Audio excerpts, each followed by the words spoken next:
Today is December 1st. Today's quote is entitled, "It is mine." The ego makes you think your thoughts are you. Thoughts that you identify with are due to the ego. The mind thinks. The ego identifies with the thinking. The ego says, "It is mine."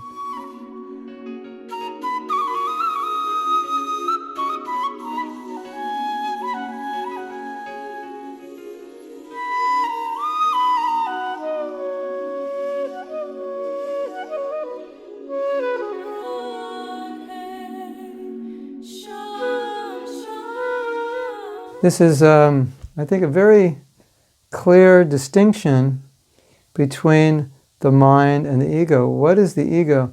The ego identifies. The ego says, "This is mine." So the mind has a thought, and the ego says, "It is mine." Not that it is my mind. No, the thought is mine. It is I. That thought and me are the same. And that's a huge problem for us, because when that thought and me are the same, what happens? Any thought I have, I think it's me. And therefore, any thought I have of me, of the mind saying, "Do this, don't do this, this is good, this is bad," I think that is me. I identify with it. Then we extend the land, the house, the wife, the husband, the children. They're mine. The ego identifies. It puts its brand on everything. That's the problem.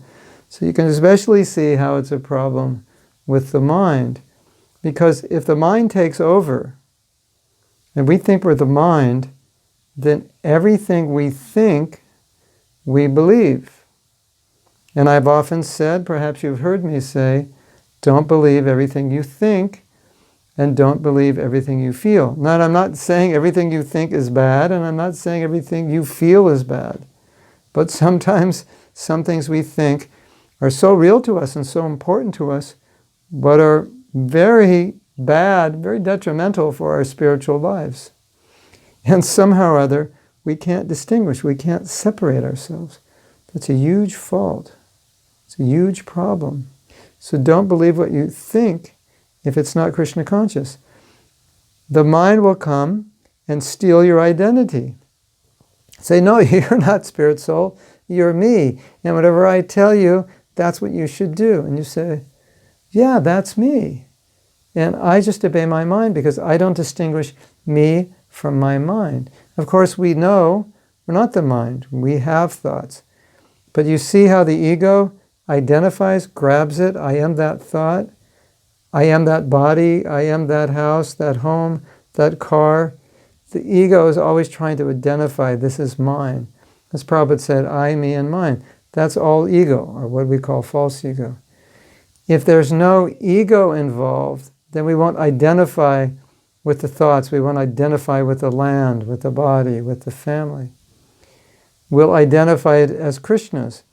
If these thoughts belong to Krishna, they don't belong to me, then I should utilize thoughts which are useful in devotional service, right? And if I have thoughts which are not useful, I shouldn't grab them or identify with them. I should let them go, shouldn't I? Because, as with anything, if I can't use it for Krishna, then I should just let it go. It's, I might have a garage full of stuff that I can't use for Krishna. So just pack it up, give it away, get rid of it.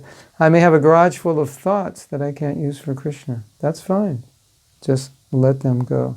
So, what are we going to remember from today's quote? We're going to remember the ego says it is mine. The ego identifies.